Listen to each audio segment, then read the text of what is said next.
어른 세대들이 요즘 젊은 세대들 보면 이해 안 되는 게 참 여러 가지가 있지만 늘 그렇겠죠. 그런데 아마도 많은 어른들이 젊은 세대들 보면서 이해를 하지 못하는 게 뭐냐면 그런 거죠.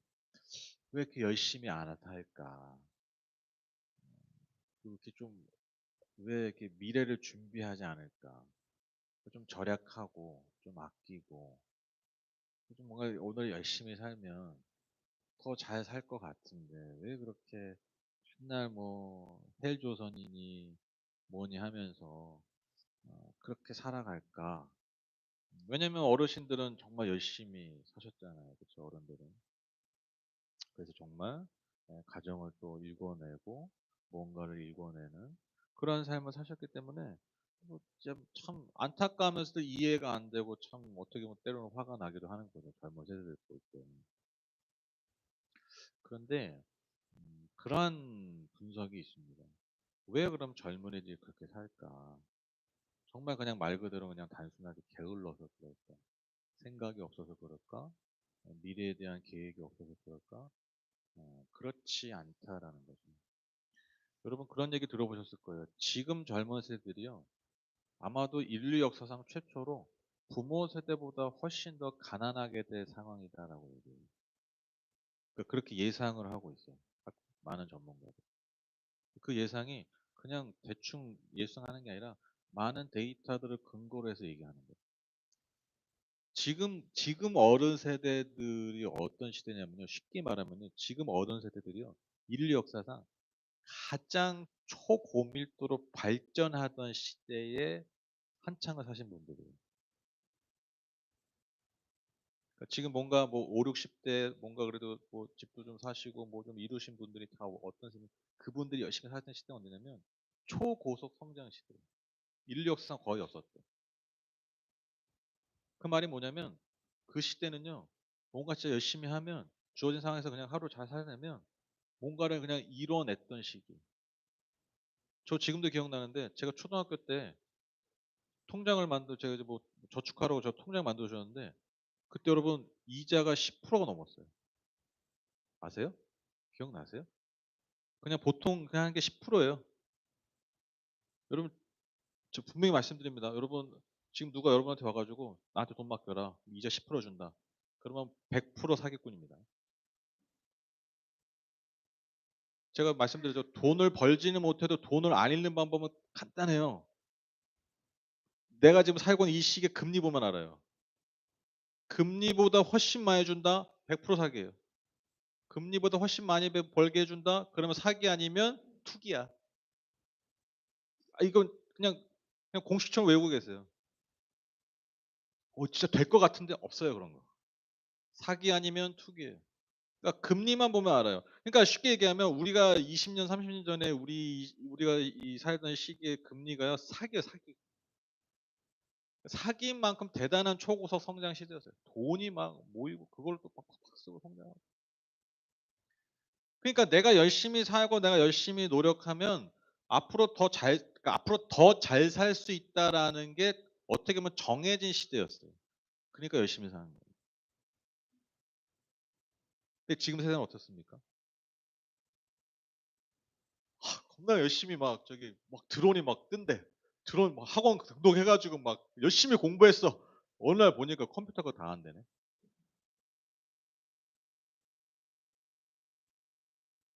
애들 막 잡아가면서 유치원 때부터 의사 만들려고 여러분 막 아시죠? 의사 만들러 유치원 때부터 준비시키잖아요, 요즘 엄마들. 저기 강남 뭐 이런 데. 인천 잘 모르시나 보죠?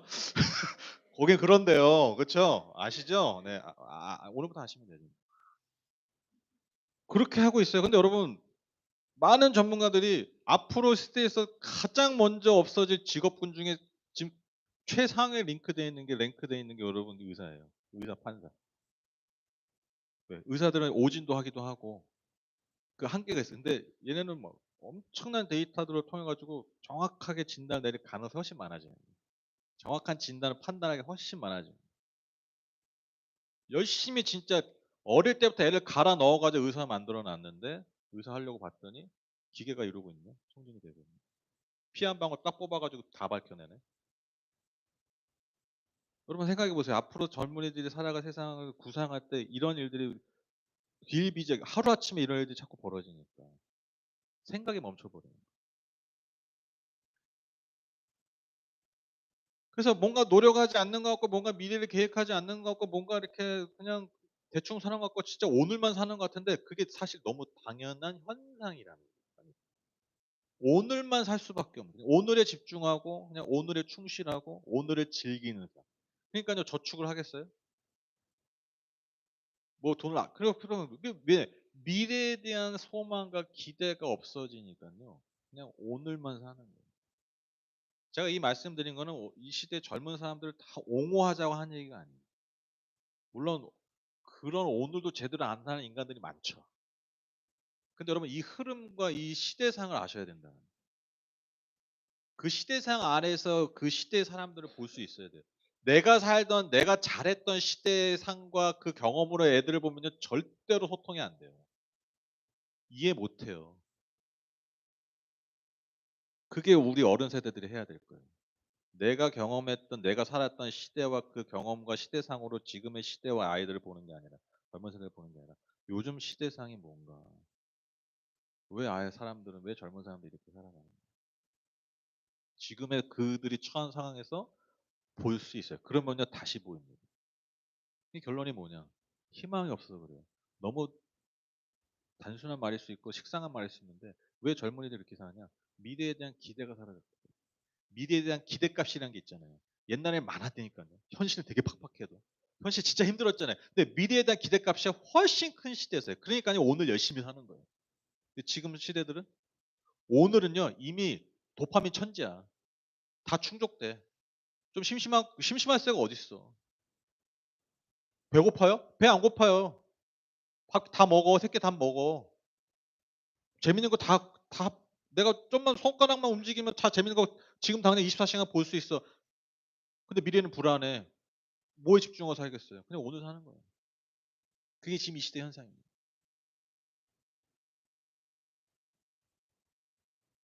그러니까 여러분 우리가 그런 얘기 하잖아요. 미래에 대한 희망이 중요하다. 되게 식상한 말 같은데요. 이게 그래서 진짜 중요한 말이에요. 미래에 대한 기대치와 기대값이 없으면요. 여러분 우리는 오늘을 제대로 살 수가 없어요. 지금 이 젊은이들이 오늘날 많은 사람들이 이것을 잃어버렸습니다. 희망을 잃었어요. 미래에 대한 기대과 기대치가 형편없이 나왔어요.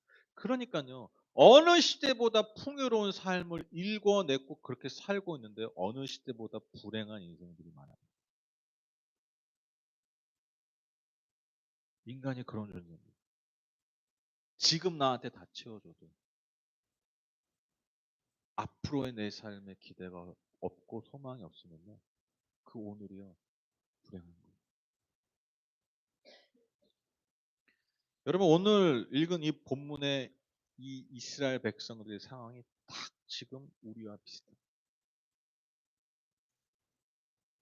오늘 저와 함께 여러분 읽으신 이 본문의 이 이사의 선포는요. 기원전 586년에 유대 민족 그 예루살렘이 철저하게 바벨론에게 멸망당하고 그들이 바벨론 포로를 살고 있을 때 그때 하나님께서 이사에게 주신 이스라엘을 향한 하나님의 예언의 말씀입니다.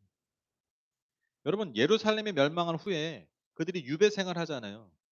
그리고 나서 그 나라 없는 시절을 오래 그 포로된 그런 상황을 오래 겪게 되니까요. 사람들 안에 두 가지 현상이 나타났어요. 그게 뭐냐면 첫 번째는 무기력함입니다. 그리고 더 나아가서 이제는 하나님의 존재에 대한 의문을 갖고 있어요. 무기력함 너무 당연하죠. 아까 말씀드린 것처럼 기대가 미래에 대한 기대가 사라지는 거예요. 무기력하게 사는 거예요. 그리고 그들은 너무나 종교적인 사람들이잖아요. 그렇죠? 하나님을 얼마나 철저하게 믿었던 기대했던 사람들입니다. 그런데 아무리 시간이 지나도 1년 고생하면 되겠지. 2년, 5년, 10년 그런데 돌아갈 기약이 없는 미래에 대한 기대가 사라지니까요. 누구에 대한 기대도 사라지는 거예요? 하나님에 대한 기대도 사라집니다. 하나님 살아계시나? 존재는 하나? 그러니까 처음에 있죠. 하나님의 능력이 없나? 이렇게 하다가 나중에 이제 뭐예요? 존재의 유무까지 가는 거예요. 하나님 진짜 존재는 했나? 이렇게 절망과 무기력함과 자포자기의 상태, 심지어 하나님을 원망하고 하나님의 존재를 마저 의심하고 있었던 이스라엘 백성들에게 드디어 하나님의 말씀이 전해지게 됩니다. 1절 보시면 너희는 위로하여라 나의 백성을 위로하여라 너희 하나님께서 말씀하시되 드디어 그들이 듣고자 했던 기다렸던 하나님의 말씀이 선포되는 거죠. 그 첫 마디가 무엇입니까? 너희는 위로해라 나의 백성을 위로해라. 오랜 시간 절망 가운데 희망 없는 소망 없는 삶을 살고 있었던 이스라엘 백성들에게 드디어 이제 하나님의 위로와 회복이 선포됩니다. 이것은 단지 그냥 아유 힘내, 아유, 잘 될 거야 이런 그런 어떤 감정적이고 순간적인 그런 위로가 아니에요. 분명한 그들의 삶의 전환과 구원에 대한 선포입니다. 왜 하나님께서 지금까지 침묵하셨느냐? 왜 그들에게 하나님께서 응답하지 않으셨느냐? 일하시지 않으셨느냐? 바로 그들이 복역해야 될, 즉 그들이 치러야 될 죗값이 있었다는 것이죠. 그래서 2절에 보면 그들이 하나님이 그들에게 행하셨던 그 형벌이 이제는 드디어 마무리가 된 거예요. 그 형벌의 기간이 끝나고 이제 그들을 하나님이 구원하실 은혜의 때가 왔다라는 것이죠. 그리고 나서 3절 4절에 이렇게 선포됩니다. 한 소리가 외친다. 광야에 주님께서 오실 길을 닦아라. 사막에 우리 하나님께서 오실 큰 길을 곧게 내어라. 모든 계곡은 메우고 산과 언덕은 깎아내리고 거친 길은 평탄하게 가고 험한 곳은 평지로 만들어라. 이제 주님께서 오실 길을 닦으라고 얘기하고 있어요. 그런데 이 주님께서 오실 길은요, 크게 두 가지 의미를 가질 수 있습니다. 첫 번째로 포로 생활을 하고 있는 이스라엘 백성에게 가시는 길을 닦으라. 그런 의미가 있고 또한 광야 길을 통해서 그들이 예루살렘으로 돌아갈 길을 만들어요. 그래서 주님 같이 다시 돌아가는 거예요. 학자들이 두 가지로 싸워요. 크게. 하나님이 가시는 길이야? 아니야. 저기 예루살렘으로 가는 길이야. 뭐가 맞을 것 같아요? 여러분 그 뭐 보통 집에서 오고 가실 때 같은 길로 가잖아요. 뭐 그 길은 집에 가는 길이 따로 있고 오는 길이 따로 있습니까? 물론 이제 일방 통행이 있지. 도로에 일방 통행이 있어요. 근데 보통 여러분 길 한번 닦으면 뭐 편도만 생각하고 닦습니까? 아니죠. 왕복 생각하고 닦잖아요. 그렇죠? 학자들이 가끔 보면 쓸데없는 걸로 싸워. 그게 그분들의 일이에요. 근데 그 유익을 얻습니다. 또 그렇게 깊게 들어가면 또 그 유익을 얻는데 이제 결론을 내고 보면 결국 뭐예요? 회복이에요. 구원의 길이에요. 하나님 임하시고 그들 같이 가는 거. 다 그게 뭡니까? 그들을 구원하시고 회복하시는 길인 것이죠. 즉 이스라엘 백성의 위로와 회복과 구원의 약속이 그 새롭게 닦여지는 길을 통해서 약속되고 예언되고 있는 거죠. 마치 여러분 세례 요한이 예수님의 오실 길을 준비하는 존재라고 말씀하시잖아요. 그렇죠? 신약에 보면 복음서는 지금 그 일을 준비하라고 하는 거예요. 왜? 이제 정말 하나님의 구원이 그들에게 임할 것이라는 거죠. 그런데 여기가 우리가 주목해야 될 여러분 단어가 있습니다. 그게 뭐냐면 바로 광야입니다. 하나님이 다른 곳이 아니라 광야에다가 길을 내라고 해요. 화려한 도시 가운데 여러분 내라는 게 아니에요. 웅장하고 풍요로운 자연 항복판이 아니라는 거예요. 정말 생명이 살 수 없는 그 메마르고 황폐한 땅 가운데 길을 내라고 하시는 거예요. 왜? 하나님이 그 광야로 오죠.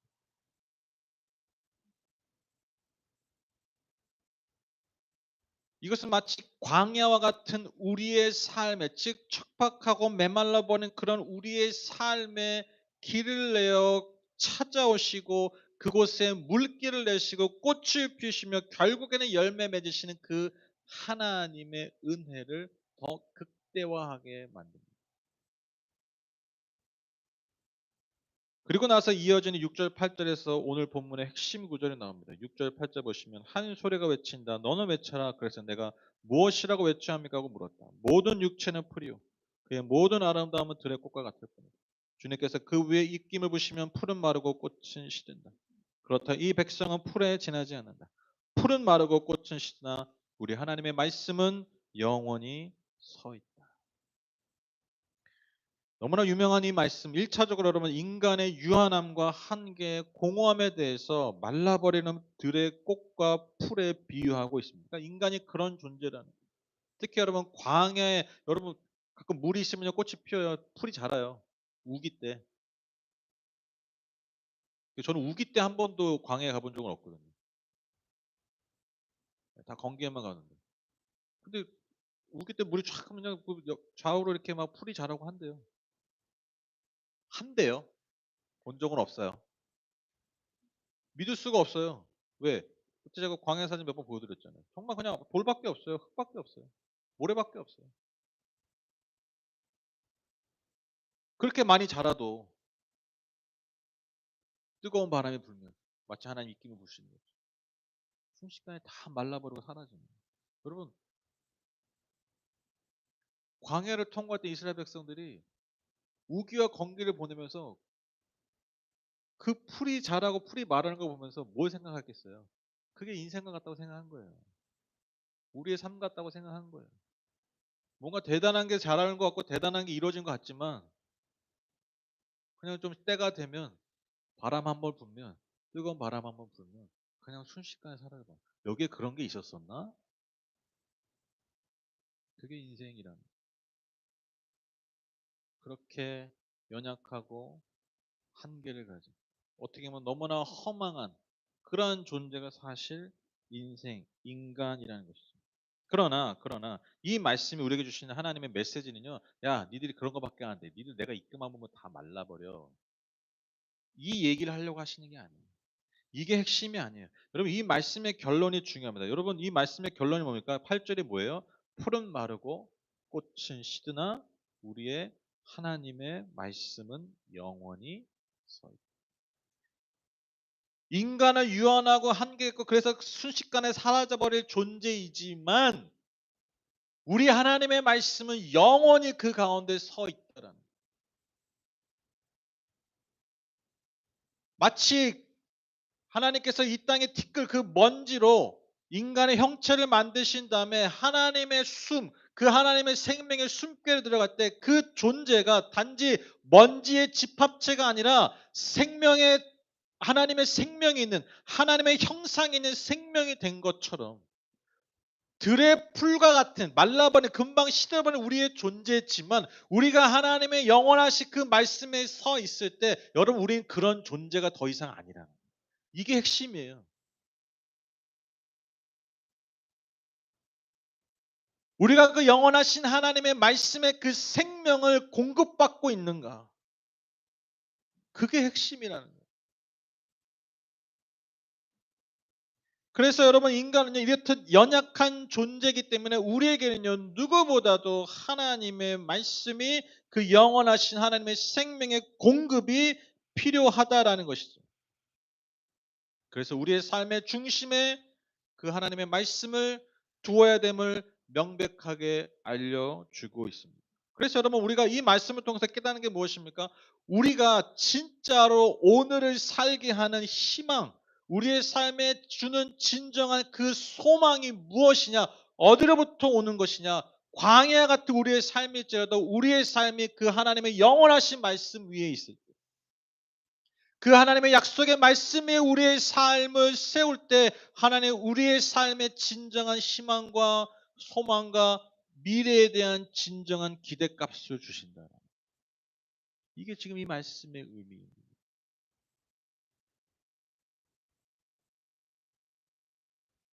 그래서 저는요 우리가 이 말씀을 통해서요 우리가 오늘을 살게 하는 희망 그 어떤 헛된 희망이 아니라 금방 사라져버릴 희망이 아니라 정말 우리가 평생을 붙들어야 될 그 희망이 무엇으로부터 오는지 깨달을 수 있다고 믿습니다. 여러분 첫 번째로요 무엇이 진짜 희망이냐면요 광야가 희망이에요. 광야. 이 말씀 의미가 뭘까요? 광야가 왜 희망입니까? 여러분 아시죠? 왜 하나님은요 하나님께서 사용하고자 하셨던 하나님께서 그분의 구원의 은혜와 능력을 베푸셨던 이들을 왜 하나같이 광야로 이끌으셨을까요? 다 광야 같잖아요. 그렇죠. 모세도 광야 가. 모세도 뭐 지가 뭐 해보려다가 안 돼가지고 광야로 도망간 거죠. 그거예요.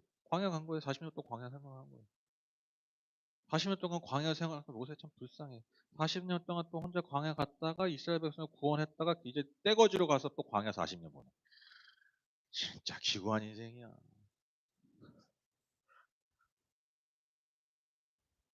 인생의 3분의 2가 광야예요. 광야. 이스라엘 백성도 여러분 광야 통과했잖아요. 집단적으로 광야 통과했잖아요. 구원의 땅에 들어가기 전에. 그리고 다윗도 왕 되기 전에 기름 딱 부어놓고. 보통 우리 기름 부어서 와, 씨, 하나님 나 엄청 사용하실래나. 나 난리 났어. 나 이제부터 탄탄대로야. 기름 부음 받고 나서 어떻게 됐어요? 광야 들어가는 거예요. 여러분 바울도 광야 갔던 거 아세요? 바울도 광야 생활했어요. 갈라디아서 보면 나와요. 사도행전은 없는데. 여러분 잘 아신 예수님. 빠질 수 없죠. 예수님도 여러분 다 그 기름 부음 마치 다윗이 기름 부음 받는 것처럼 이는 내 사랑하는 아들이요 내가 기뻐하는 자다. 막 기적이 내려오고 성령이 임하고 사람들 뭐 당시 슈퍼스타였던 세례 요한이 이분이 진짜예요 막 이러고 있는데 앞으로 뭐 잘 나가야 되는데 바로 광야. 결론이 뭡니까? 예수 믿는 거 위험하다. 그겁니까? 한시라도 빨리 도망쳐라. 예수를 믿는 순간 우리는 광야에 삽니다. 그 얘기입니까? 그게 결론일까요? 그게 아니죠. 여러분 왜 하나님은 광야로 우리를 이끄실까요? 여러분 광야가요. 첫 번째로 우리의 한계를 분명하게 직면하는 곳입니다. 우리의 한계.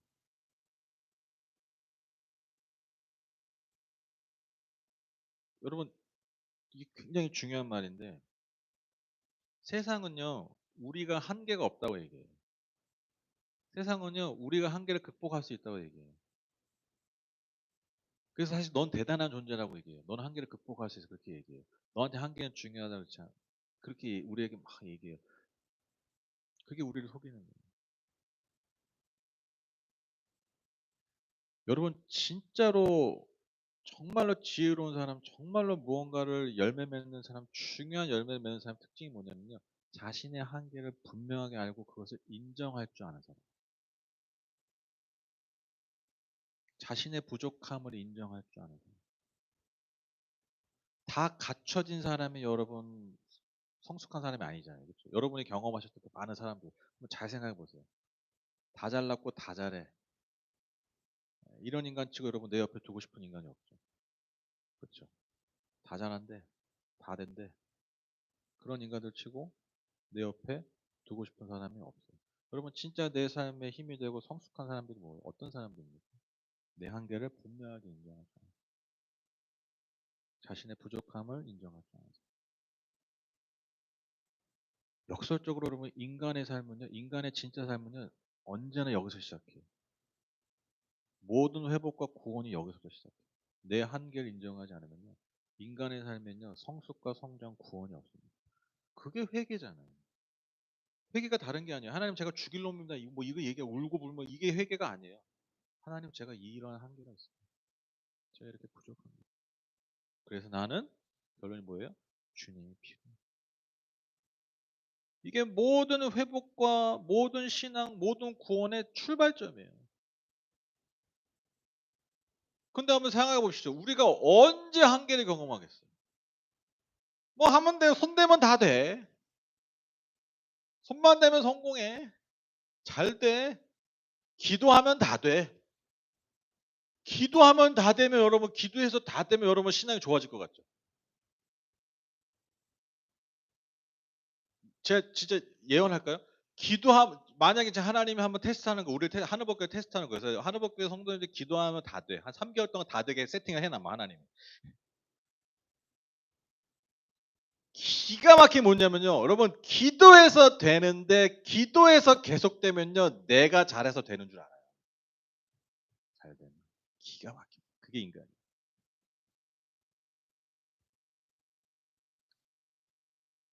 열심히 노력해서 내가 가나안 땅에 들어가서 심지어 그 가나안 땅에서 큰 집을 짓고 거기 심지어 내가 왕이 돼서 왕궁에 입성하면요. 그 왕궁에 입성해서 좀 한 며칠 살면요. 무슨 생각이 드냐면요. 와, 지금까지 하나님이 나를 구원하셔서 광야에서 구원하 나를 이 땅에 보내셨고 이 땅에서 잘 살게 성장하고 성숙하게 해서 내가 이제 왕이 됐네. 와, 하나님 은혜 감사합니다. 이게 아니라 여러분 왕궁에서 며칠만 살면요. 역시 내가 왕이 될 만한 존재였지.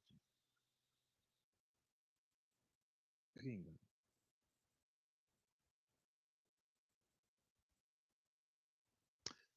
인간이 자신의 존재를 망각하기 시작하면요. 역설적으로 인간은 자신의 존재를 망각하면 하나님도 망각합니다. 그게 인간이에요. 그래서 여러분 우리가 한계에 직면하는 내 능력과 내 성품과 내, 내 꼬라지와 그 모든 것의 한계를 경험하는 그 광야에 갈 때 여러분 우리가 거기서 진짜 하나님을 만나요. 왜? 내가 거기서 인정하기 때문에. 그래서 여러분 광야는 또 어떤 것입니까? 그렇기 때문에 내 영혼이 오직 하나님만 바라보게 되는 여러분 그런 곳입니다. 여러분 기댈 게 없잖아요. 광야 여러분 기댈 게 뭐가 있어요? 여러분 광야가 뭐 여러분 삶의 광야야. 삶이 막 광야에 깊이 들어왔어요. 여러분 뭐 의지할 게 뭐가 있어요? 없어요. 없어요. 그래서 더 어느 때보다도 더 하나님께 가까이 나가고 그러니까 되게 역설적이죠. 하나님이 부재하셨기 때문에 하나님이 부재하시고 있기 때문에 내가 지금 있는 게 광야 같은데 역설적으로 그 하나님의 부재를 경험하는 그곳이 하나님을 사실 더 깊이 만나는 그게 광야예요. 그래서 여러분 이것이 광야가 우리의 삶의 절망의 자리가 아니라 우리의 삶의 진정한 희망의 자리가 되게 하는 이유가 바로 여기에 있습니다. 그런데 여러분 우리가 광야에만 들어갔다고 해서 여러분 우리가 과연 희망을 찾을까요? 저는 그런 영혼들 많이 봤는데 광야에 들어가서 진짜 광야에서 사라져 버린 영혼들이 많아요. 광야에서 길을 더 잃어버려. 왜 그럴까요? 여러분 광야 자체가 여러분 우리가 뭐 신앙적으로 성숙과 하나님 더 가까워지고 우리가 뭐 구원의 능력을 이게 아니에요. 그 자체가 능력이 없어요. 여러분 절대로 그 자체의 능력이 있는 게 아니에요. 여러분 뭐 고생한다고 다 인생이 뭐 달라집니까? 여러분 고생해 가지고 더 인생이 더 그 주변 사람 더 고생스럽게 만드는 고생 그 인간들이잖아. 그죠? 그 사람이 참 고생해서 참 이 사람이 참 이게 잘 다듬어져 가지고 사람 이렇게 옆에 그런 사람이 있는 반면에 고생해 가지고 '쟤를 왜 고생시켰을까?' 막 이런 인간들이 있어요. 고생이 독이 되는 거지. 그 차이가 뭐냐는 거예요. 바로 그 광야에서 내가 무엇을 듣느냐, 무엇을 붙드느냐. 바로 오늘 말씀. 내가 광야에서 하나님의 말씀을 진짜 새롭게 듣는 이게 중요해요. 이게 핵심이에요. 그래서 여러분 광야가 왜 희망의 자리고 축복의 자리냐면요. 안 들리던 하나님의 말씀이 들리기 시작해요. 그때부터 그때부터 광야가 희망의 자리. 마치 오늘 긴 시간 무기력함과 절망 가운데 있던 그들 이스라엘 백성들에게 하나님의 새로운 말씀이 들리기 시작하죠. 그때부터 희망이 시작됩니다.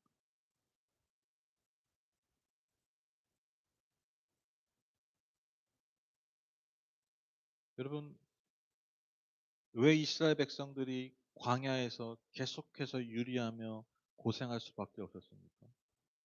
그 광야에서 하나님의 말씀을 새롭게 더 들었어야 되는데 너무나 안타깝게도 이스라엘 백성들은 광야에서 또 시들어 말라버릴 것을 더 찾았어요. 말라버릴 풀과 꽃에 더 민감해져 버렸어요. 그게 그들이 40년을 광야에 유리한 이유. 그 광야에서 하나님의 영원한 생명의 말씀을 듣고 그 새로운 음성을 들어야 되는데 그리고 그 음성을 붙들고 살아야 되는데 더 풀에 십자하는 거예요. 더 들의 꽃이 피었나 안 피었나 이게 역설이라는 거예요. 이게 여러분 광야가 저절로 우리를 하나님께 이끄는 게 아니라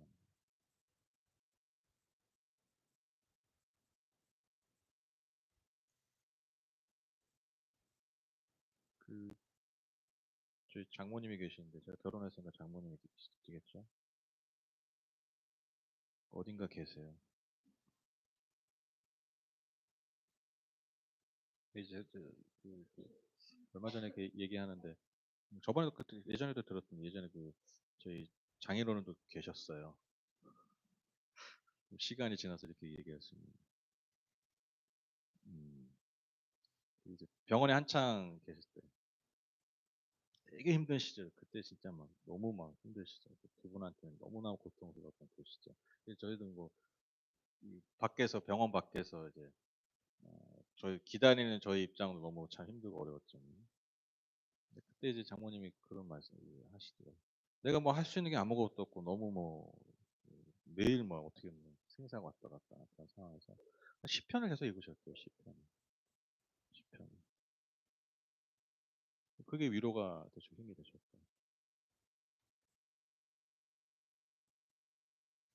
물론 이게 단순한 것 같지만 그렇지 않아요. 절대로 단순하지 않아요.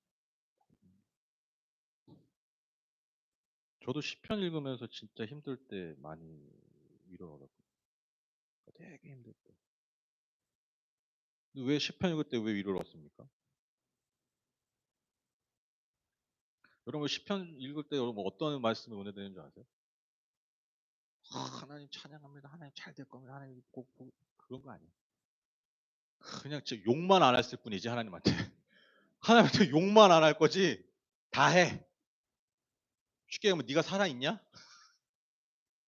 존재는 하냐? 옛날에 있었던 거 저 없는데? 내가 안 보여? 내 이 절망이 안 보여? 내 이 고통이 안 보여? 당신이 만약에 진짜 하나님이라면 살아있다면 나한테 이럴 수 있어. 지금 원수들은 저렇게 기세등등하게 나를 여전히 공격하고 나를 끌어내리는데 내가 지금 언제 죽을지 모르는데 당신 진짜 살아있습니다. 이런 거 보면 은혜돼요. 기가 막히게 은혜. 결론도 뭐 여러분 탄원 씨도 보면요. 나중에 그래도 주님 신뢰하고 찬양합니다. 이렇게 끝내는 시가 있고 시편 강의 들으시면 아시죠. 와, 나 지금 절망의 끝이야. 끝.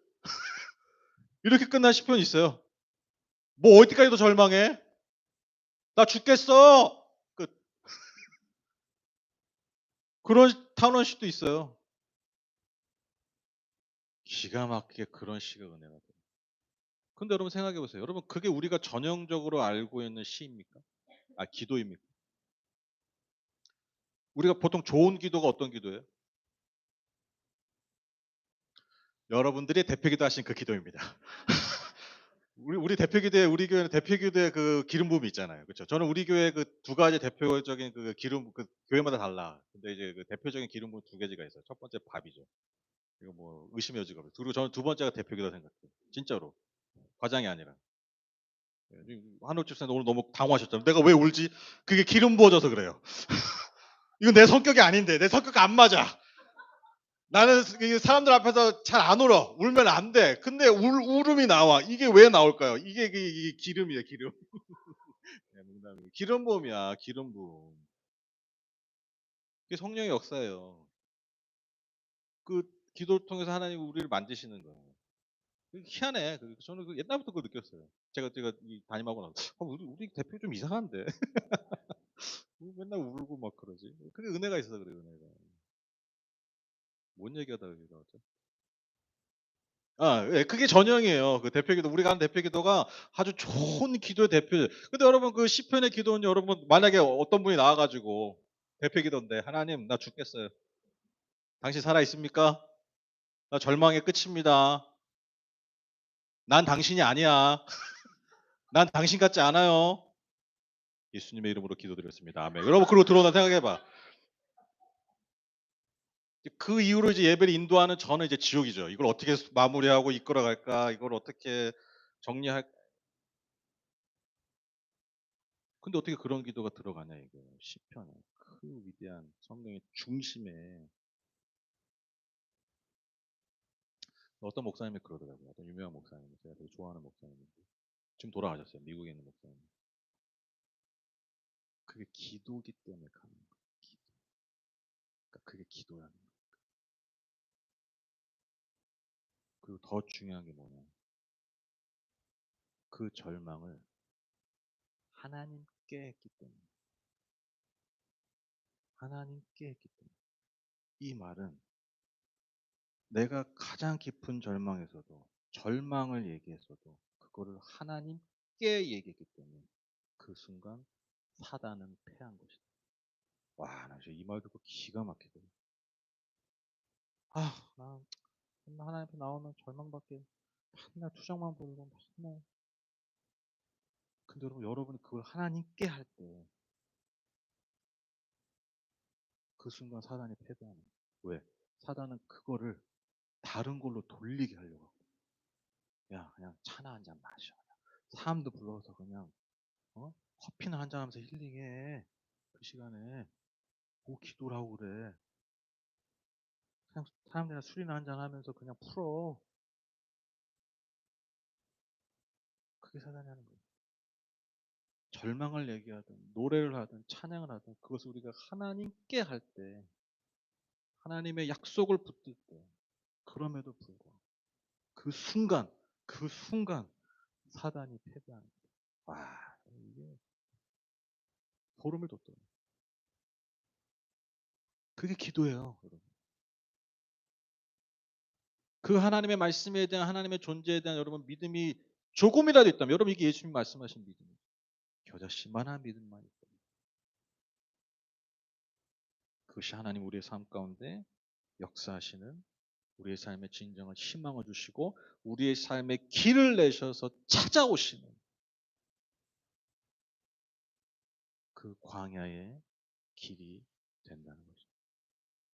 여러분 어디에 길을 내고 계십니까? 온갖 길은 다 내는데 주님이 나 찾아오시는 길을 우리가 닫고 있습니까?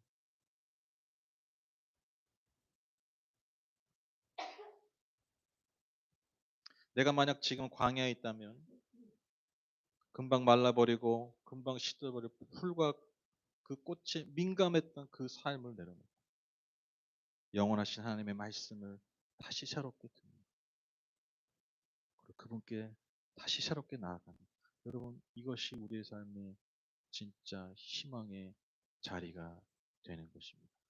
그것이 가능한 곳 그게 바로 광야입니다. 결론을 맺겠습니다. 여러분 대림절입니다. 대림절. 주님의 오심을 우리가 기대하고 감사하고 소망하는 이 절기에 여러분 예수 그리스도께서 광야 같은 우리의 삶에 찾아오십니다. 그리고 진정한 희망을 주십니다. 금방 시들어버 말라버릴 그런 소망이 아니라 그런 헛된 희망이 아니라 영원하신 하나님의 말씀으로 오신 말씀이 육체가 되어 오신 예수 그리스도께서 여러분 우리의 삶에 진정한 소망이요 희망을 주십니다. 그래서 여러분 하나님의 자녀인 저와 여러분은요 광야가 절대로 절망의 자리가 아닙니다. 절망을 경험하고 그 절망의 끝이 여러분 광야가 아닙니다. 여러분 하나님의 자녀들은요 그 광야에서 진짜 희망을 발견하는 사람들이에요. 이게 차이예요. 그래서 그 희망을 결국엔 열매 맺는 사람. 그것이 저와 여러분의 영원한 부르심임을 여러분 잊지 마십시오. 하나님께서는 반드시 저와 여러분의 삶을 통해서 그 영원한 하나님의 말씀에 놀라운 열매를 맺으시리라 믿습니다. 그래서 여러분 더 깊이 이 대림절 기간 동안 더 우리의 삶 가운데서 말씀이 육신되어 오신 예수 그리스도 그 영원하신 그 하나님의 그 은혜를 누리며 깊이 만나며 나눌 수 있는 저와 여러분 다 되시기를 주님의 이름으로 축복합니다. 기도하겠습니다.